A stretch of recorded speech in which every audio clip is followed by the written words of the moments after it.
সুপ্রিয় দর্শক সকলকে স্বাগত জানাচ্ছি। এই ক্লাসটা হচ্ছে ত্রিপুরা হাইকোর্টের যাদের ড্রাইভার এক্সাম তাদের জন্য। বাকিরা যারা আপনারা ভিডিও দেখছেন আপনারা ভিডিওটা স্কিপ করতে পারেন, শুধুমাত্র ড্রাইভারের জন্য। তো ড্রাইভার রিলেটেড আমি এর আগে 35টি প্রশ্ন দিয়েছিলাম, আজকে 34 নম্বর কোয়েশ্চন থেকে প্রশ্ন দেব। হাতের সময় খুবই কম, সিলেবাস অনেক বড় রয়েছে, যতটুকু সম্ভব হচ্ছে আমরা দেওয়ার চেষ্টা করছি। যারা গাইডবুক নিয়ে নিচ্ছেন বাড়িতে বসে প্রিপারেশন করুন, হাতের সময় খুবই কম, অবশ্যই বাড়িতে বসে পড়তে হবে। এই কয়েকদিনে ইউটিউবের মাধ্যমে আমরা সম্পূর্ণ ক্লাস সিলেবাসটা কভার করা ইম্পসিবল। আপনারা যদি বাড়িতে নিয়ে পড়েন আপনারা দুদিন পড়লেও কিন্তু আপনারা এটা কভার করতে পারবেন। তো সম্পূর্ণ গাইডবুক যদি নিতে চান স্ক্রিনে ডিটেল থাকবে, যোগাযোগ করতে পারেন। আমরা খুবই স্বল্প পরিমাণ টাকা রেখেছি। হ্যাঁ, আদার চ্যানেলে আমাদের এই নোট নিয়ে অনেকেই সেল করছে ডাবল রেটে। আদার চ্যানেলে আমি নাম বলবো না, তবে আপনারা এটা সচেতন থাকবেন। তো ঠিক আছে, আজকে 34 নম্বর ক্লাস থেকে প্রশ্ন থেকে শুরু করবো ক্লাসটা। 34 নম্বর প্রশ্ন হচ্ছে, দেখুন এই চিহ্নটি দ্বারা কি বোঝায়, অর্থাৎ আপনাদের রাস্তায় যদি এই চিহ্নটা দেওয়া থাকে এই চিহ্নের মাধ্যমে কি বোঝায়। তো রাইট আনসার হবে দেখুন ওভারটেকিং নিষেধ। এই চিহ্নর দ্বারা বোঝায় ওভারটেকিং নিষেধ। ঠিক আছে, আচ্ছা নেক্সট প্রশ্ন 37 নম্বর দেখুন। আবার 37 নম্বর প্রশ্ন হচ্ছে পি যদি এরকম যদি দেওয়া থাকে তাহলে এই চিহ্নটি দ্বারা কি বোঝায়। তো আর এই প্রশ্নের আনসারটি হবে পার্কিং নিষেধ। কি?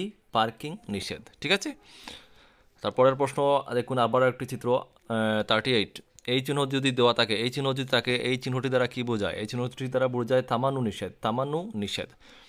আচ্ছা, তারপরে আরেকটি চিত্র দেখুন, প্রশ্ন রয়েছে আরেকটি চিহ্ন, এই চিহ্নটি দ্বারা কী বোঝায়।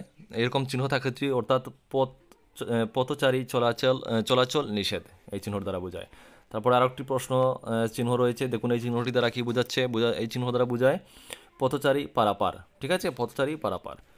আচ্ছা, আরেকটা চিহ্ন দেখুন, চিত্র রয়েছে, এই চিহ্নটি দ্বারা কী বোঝায়। তো আনসার হবে সড়কে পথচারী। সড়কে পথচারী। আচ্ছা, তারপরের প্রশ্ন আরেকটা চিত্র দেখুন, এই চিত্রটি দ্বারা কী বোঝায়।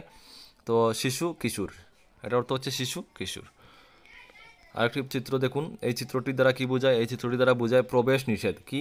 প্রবেশ নিষেধ। ওকে, আরেকটি চিত্র দেখুন, দেখাচ্ছি আপনাদেরকে, দেখতে পাচ্ছেন। এই চিহ্নটি দ্বারা কি বোঝায়। এই চিহ্নটি দ্বারা বোঝায় অসমতল বা ত্রুটিপূর্ণ সড়ক। অসমতল বা ত্রুটিপূর্ণ সড়ক। ঠিক আছে, আরেকটি প্রশ্ন দেখুন 45।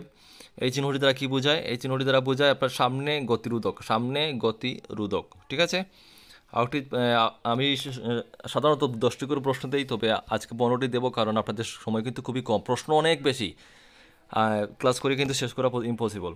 তো আরেকটি প্রশ্ন দেখুন, মোটরসাইকেলের সর্বোচ্চ গতিবেগ কত। তো আনসারটি হচ্ছে 70 মাইল ঘন্টা। ঠিক আছে, পার ঘন্টা। তারপরের আরেকটি প্রশ্ন, গোলচক্করে গাড়ি চালানোর নিয়ম কি। তো আনসার হবে ডান দিক থেকে আগত গাড়িকে প্রাধান্য দিন। ঠিক আছে, আরেকটা প্রশ্ন ড্রাইভার রিলেটেড, নীল রঙের আয়তক্ষেত্র কোন ধরনের সাইন। আনসার হবে তথ্যমূলক সাইন। ঠিক আছে, আরেকটি প্রশ্ন, ট্রাফিক সিগন্যাল বা সংকেত কত প্রকার। আনসার হবে 3 প্রকার। কত প্রকার? 3 প্রকার।